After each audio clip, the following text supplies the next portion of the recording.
Welcome to the LinkedIn Famous Podcast, the show where we get real about what it takes to build a personal brand on LinkedIn that gets real business results. We're talking about driving revenue from a personal LinkedIn profile by sharing real and authentic stories and points of view. I am Brad, your host and the founder of Spectrumer, a personal brand consultancy that helps founders and executives get LinkedIn famous. Join me for unfiltered conversations from the trenches of LinkedIn. We'll meet CEOs, go-to-market executives, subject matter experts, and company employees with blockbuster LinkedIn results. We'll unpack strategy and leave you with tactical advice to grow your personal brand and demand for your company's products and services. All right, LinkedIn hustlers, it's time to level up.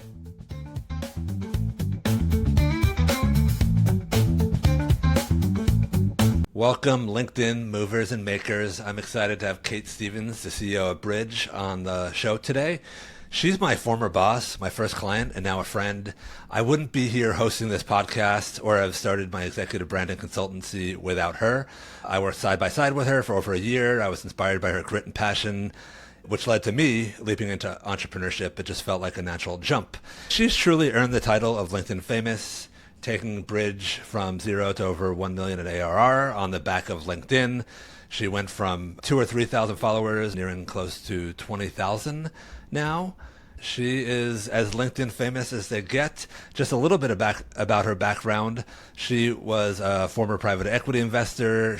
Specifically in retail, she founded Brij to solve the disconnect that consumer brands have between online and offline. Brij is in the Shopify ecosystem. It's one of the busiest verticals on LinkedIn outside of B2B and sales and marketing. To that end, she posts 7 days a week, and her pillar topics are omnichannel marketing in general, founder life, advocating for women and mothers in the workplace. I think most importantly, 50% of her pipeline comes from LinkedIn. So, Kait, it's great to have you here. Is there anything else you would want to expand upon that background? I think you did a great job of summarizing it. Just to double down on why I came to start and found Brij, as you mentioned, I was investing in the space, thought a lot about this offline to online, ended up meeting my co-founder, Zach, at Harvard Business School.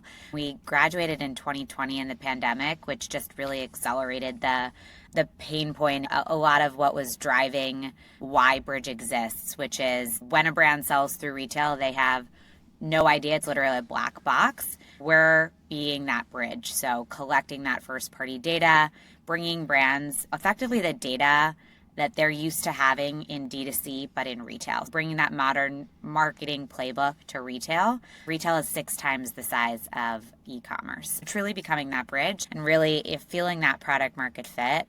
Just honestly stepping back as to why I started LinkedIn, which obviously really attribute to you, Brad. What I'd describe as my problem before is when I got in front of brands, I'd close them, but I wasn't getting in front of enough brands. Really thinking it has really accelerated our go-to-market. I only have the best things to say about LinkedIn, which I'm sure I will talk all about today.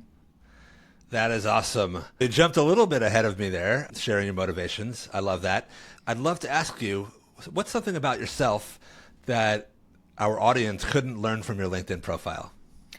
Honestly, Brad, that's a difficult question because I share so openly about everything on LinkedIn, literally from the trials and tribulations of my own fertility journey and breastfeeding and postpartum to the trials and tribulations of building a business and kind of the highs and lows of that.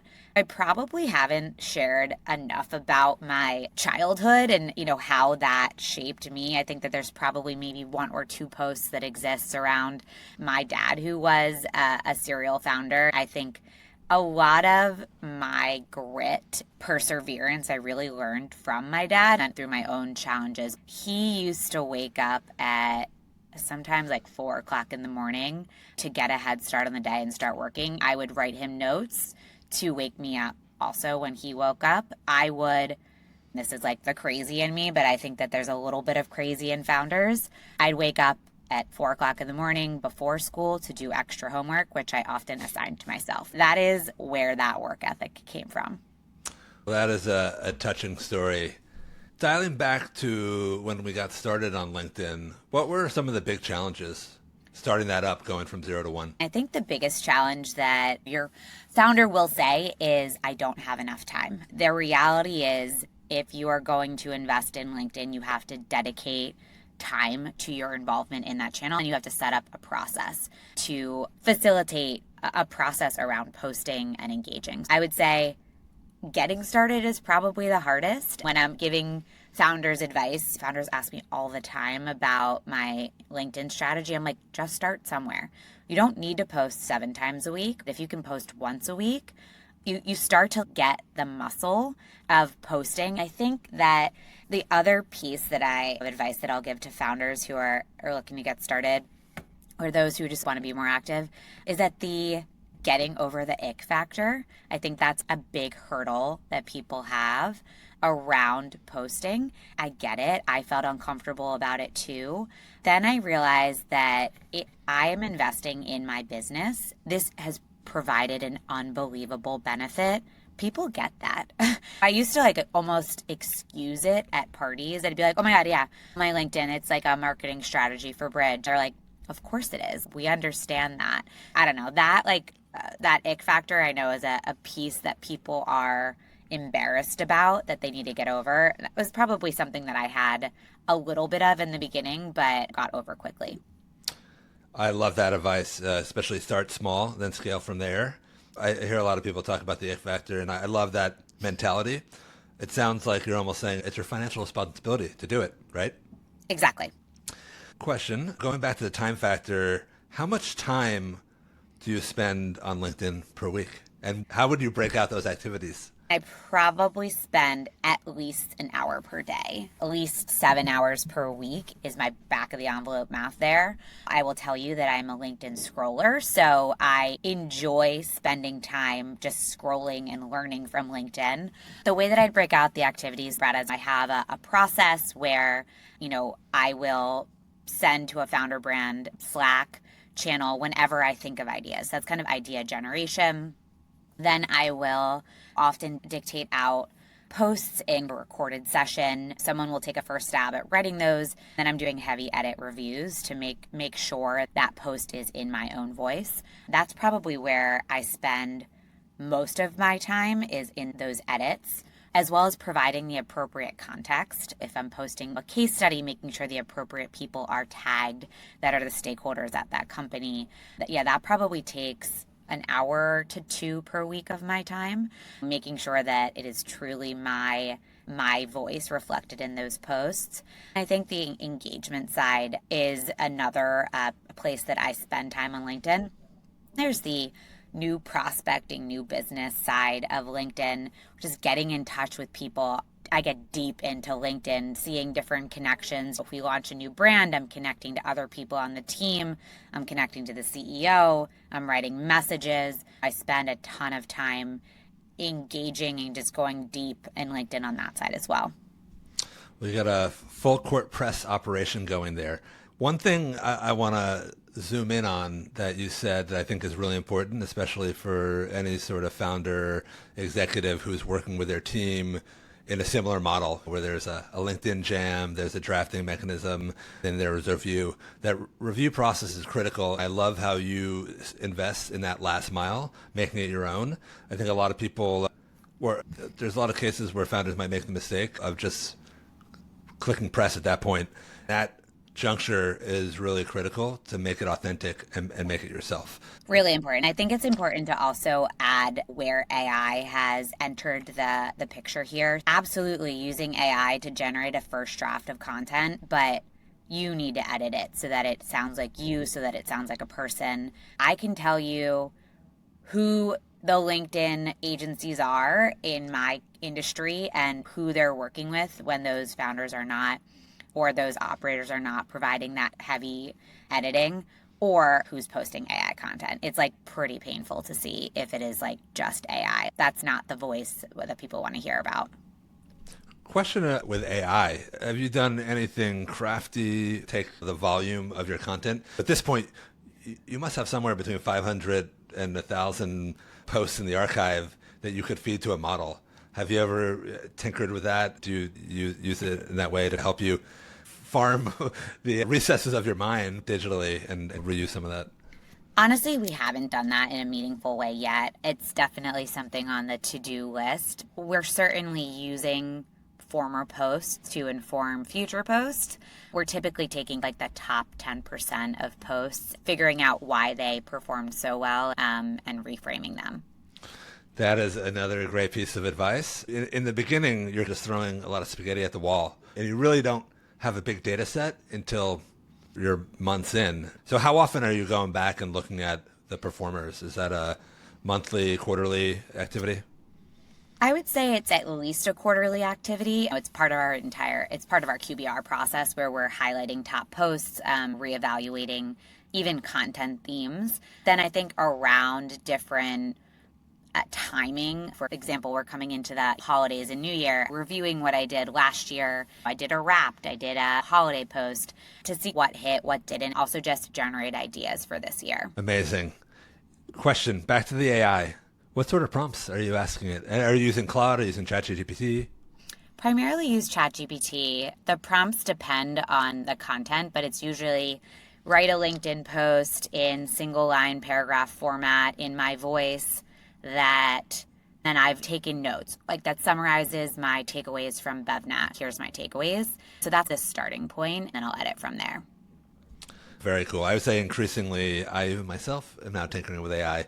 And ChatGPT just launched a tool called Canva, which is essentially you have it write something, then the essay or the post is right there. There's a prompter right next to it. You can have it in real time, edit different sections, change this, change that. It's quite fascinating. The output is impressive as well.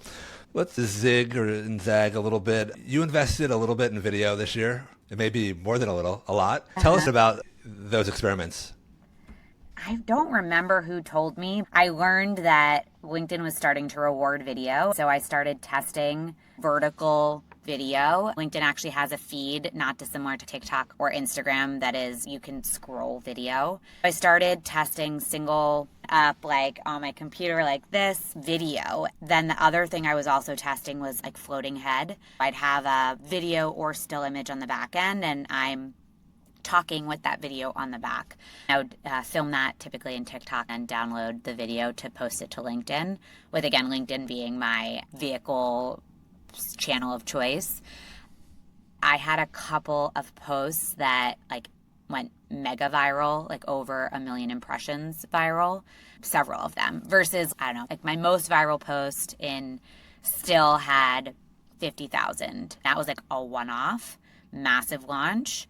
What has happened with video is that I've had a couple posts over 1 million engagements, several posts over hundreds of thousands of engagements. My engagements year over year are more than 5x based off of video. That is impressive. I'll share a little bit with the audience. I asked you if I can go look at some of the data on that video, and I did some analysis probably a couple of months ago. What was interesting is that there's a little bit of a bifurcation in what happens in the impressions versus the views. Yep. Personally, in my humble opinion, I believe like the views are probably a better proxy. It's like the impressions for a normal post. What happens is there's 1 million impressions. An impression is, I believe, more than 0.2 seconds, 50% on the screen. Is what an impression is, and a view is more than 3 seconds. I'm curious, this was now in September when I did that analysis, and you had a few heaters. It was pretty impressive. Obviously, the video feed is very new. Do you find that people are mentioning the videos? Ultimately, the best, we can talk about this a little bit more, trying to like assess if it's working or not. I think a lot of the people you sell to mention LinkedIn. How often are they mentioning the videos versus the text posts? Do you see a difference Honestly, they are mentioning the videos. I don't see the behavior around comments and likes. I could have a 1 million impression post with 100 likes. I think my text ones get more shares. The video ones, people are watching, so they might not be liking them. When I went to Shop Talk this year, I had multiple people come up to me and be like, you inspired me with your LinkedIn video. The behavior Brad and we've talked about before of these early indicators of this is working. People are watching the video and telling me that they're watching the video. It doesn't have the same effect that If all else is equal, I would prefer a viral text post to a viral video. Video is more likely to go viral. Thus, I'm going to continue to do video. Cool. What are the ways that you are trying to assess or measure impact? Do you have any steps built into your funnel to track that? Yeah, we are. LinkedIn is a lead source when we create deals. We're also asking post demo how brands heard about us. We have the ability to attribute it that way. What we also know is that leads come back to us even that weren't leads. I literally spoke to someone, which is then I'd mark as LinkedIn. This happens all the time. It is not just a top of funnel strategy, it's a deal nurture strategy. We find time and time again, even if someone meets me in a partnership capacity, then they move it into a brand. Or I just spoke to a prospect today, his company was acquired by a multi-billion-dollar company. And he was like, I thought about you, whether your solution could be a good fit for us. And he referenced several posts that I had made on LinkedIn. It becomes this strategy that is incredibly powerful over time. That is an amazing point, especially the one of, if not the lead seller in the company for most of the history of Brij. You've talked to a lot of people. Historically, sales and marketers with HubSpot sending marketing nurtures, sales have their own nurtures, but this is a form of nurturing that's less evasive. You're not in people's inbox with the, hey, just following up. You're adding value. I think it's a great point. If I remember back to the beginning, it's when we turned it on for the first time, people started coming out of the woodwork. Oh, this new update. This is amazing. I love that. You started talking about how you edit videos. Is there anything else in the stack? You mentioned TikTok for those talking head on the background videos. What do you do anything else to edit and produce video aside from your mobile phone, which you just hold up right in front of you and talk to? Yeah, I'm not doing anything fancy on the video editing side. We do use a tool called HeyReach on the engagement side. Outside of that, I would say it's more of a process than it is tool. What is HeyReach? Tell us more about that. HeyReach, and I'm not deep in the tools on a day-to-day basis. HeyReach is a tool that allows you to engage with your LinkedIn audience in a easier to utilize method, as opposed to going comment by comment. You can respond to comments the way that you would respond to emails. That's the way that I find it most valuable. Oh, that's fascinating. I will say there's not a ton of tools for commenting triage. You have the post that you put up yesterday.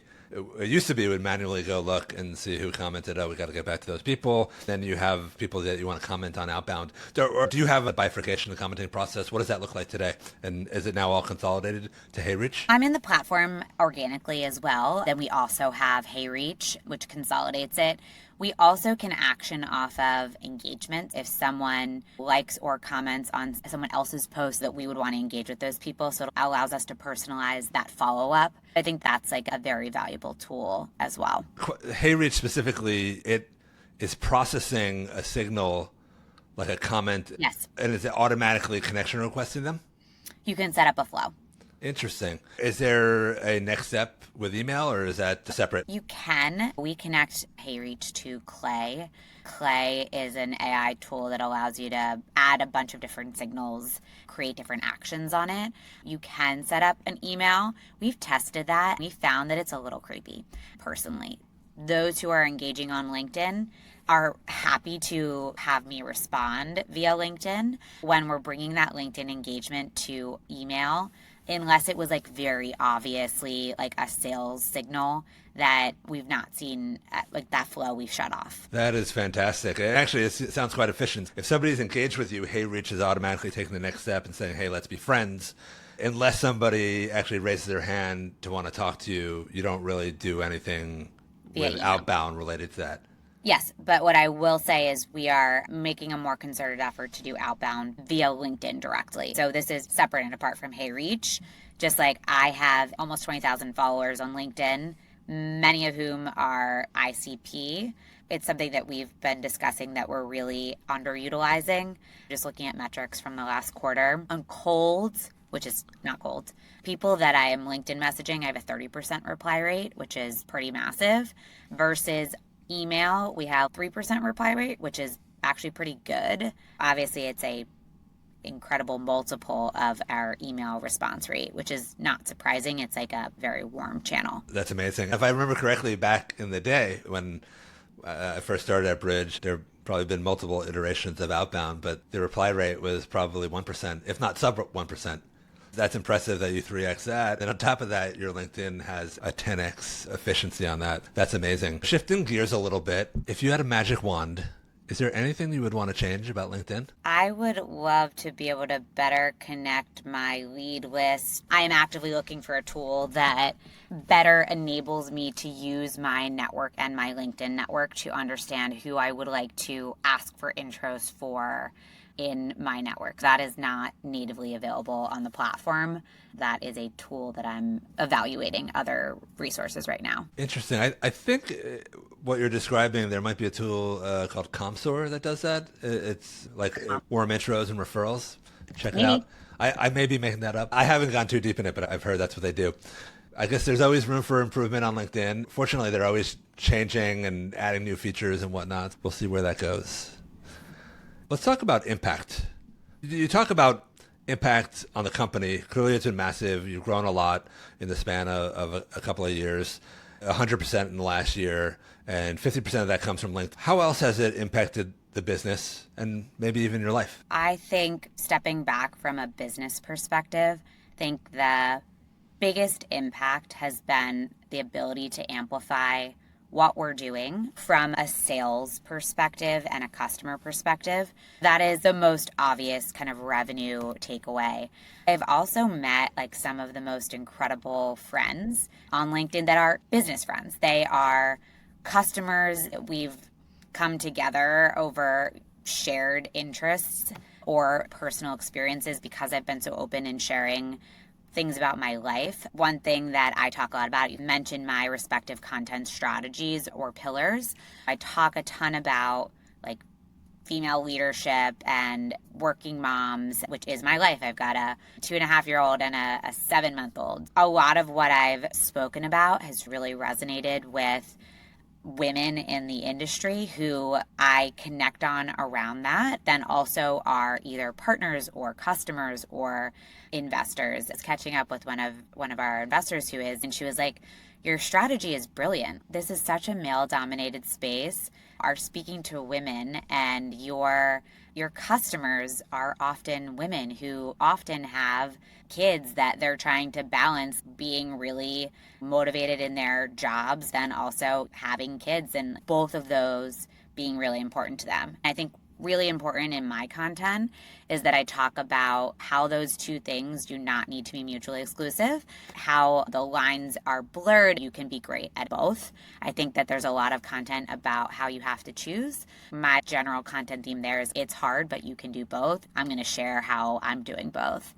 That has been like an unbelievable connecting factor that I've made these like very deep personal friendships with women who are just like doing the same thing I am, like really motivated professionally, but like also care about having their family. That's been this like unbelievable unintended consequence of like opening myself up to the internet via LinkedIn.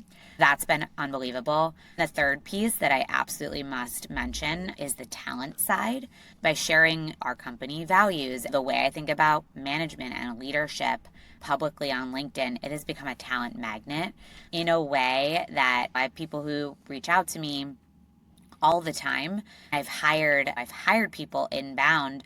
For example, a woman who works for us, Sarah, she had been following us on LinkedIn, was recommended by an investor when we opened up a role, reached out. I've also been connected to other people, other talent via LinkedIn. I think like talent as a startup is so hard because you cannot pay, you are underpaying people, it is such a risky bet for them.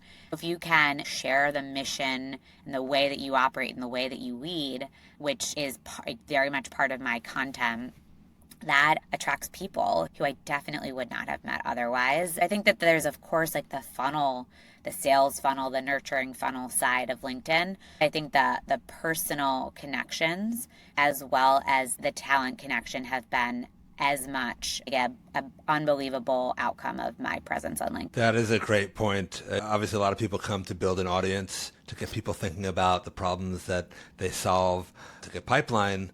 A lot of people don't talk about the other knockdown impacts, like attracting talent and making friends. I hope next time, if there's a fundraise in your future, I hope it helps you attract investment as well. To the fundraise side, it definitively, we are creating a brand for Brij through Founder Brand. That is a moat. We are, especially when you're building, it is a brand and a marketing moat. Especially when you are building something new, you're educating the market, it definitively is a moat. People trust me because I have this thought leadership approach. I am in the business of knowing what is happening next, whether it is about Brij or whether it is about other companies. Because I spend a great deal of my time thinking about and learning about what the solutions are available. People trust me. Thus, if all else created equal and there's another solution that is unknown, we are a known solution. I love that. I like to tell people that LinkedIn is the perfect vehicle to get people to know you, to like you, and trust you, that you can deliver on a solution to their problems. Normally, I would ask people at this point, do you have any LinkedIn tips for someone who's just getting started? You drop so much knowledge in this podcast. I would like to ask you, who do you think out there on LinkedIn right now is crushing it? Who are you following? Who are you learning from? I definitely have to mention my friend Jess Servion, formerly at Feastables, customer of Brij, currently started her own agency called Open Lake Collective. She's really awesome. Love what she speaks about on LinkedIn. And also a new friend in the space, Allison Whalen, the founder of Parently. She has a similar content angle that I do as well. Hers more directly relates to her business. She's talking a lot about women and parenting. Then Kim Chappell, she is the chief brand officer at Bobby. Bobby is also a customer of Brij. Love the content that she shares about building the brand and Bobby, which very much aligns with, again, a working mom, what that life looks like. And so I love the content that she puts out for Bobby. It's great. We'll have to have some of them on the podcast. Rounding the corner here to the end of the podcast. Sad to say it's almost over. Is there anything going on at Brij that you would like to share with the audience? We've had an awesome year at Brij. I think one of the key things that we were really focused on coming out of last year was moving up market. Coming out of the end of last year, we had just closed Black Diamond, which at the time was our largest contract and the largest brand that we'd worked with. I think since then, we've signed brands like Skull Candy and Quip, another one that we can't share yet, but that are even larger. Gosney is another one in the outdoor pizza oven space. What we're seeing with these larger brands is that our platform was really built for enterprise. The needs that these brands have to route to different landing pages depending on the country. So international brands, enterprise level, like the level of product market fit that we have and that we're feeling is just a multiple. I think that's been a very powerful thing for us to see, is that our product was really built for these bigger brands. When we work, we're just like really getting the most incredible feedback from them as partners. I think that's just like a fun, validating piece. I think coming into the new year, we're really looking to expand and grow our team. I think like with that product market fit, everything's really starting to feel like it's working. It's time to put the gas on, so to speak, some of the sales and marketing efforts. Exciting times at Brij. It's so cool that you have all these awesome brands to call your customers. Anybody out there listening and is in a sales role, it sounds like they might be hiring soon. At the very least, give Kait a follow. She has a lot that we can all learn from. Thank you so much for joining us today and being generous with your time and insights. Aside from LinkedIn, is there anywhere else where people can find and learn from you? Check out our website, brij.io. LinkedIn is the platform where I spend most of my time. That is the best place to get in touch with me. That is awesome. Everybody go check out Brij. And until next time, stay connected. Thank you, Brad. Bye. If you enjoyed this episode, follow Brad and Spectimer on LinkedIn for hot takes and tactical executive branding advice. For the readers in the audience, subscribe to LinkedIn Famous on Substack. And if you really love this episode, leave us a review on Apple Podcasts, Spotify, or the podcasting platform of your choice. Until next time, stay bold, authentic, and keep on creating.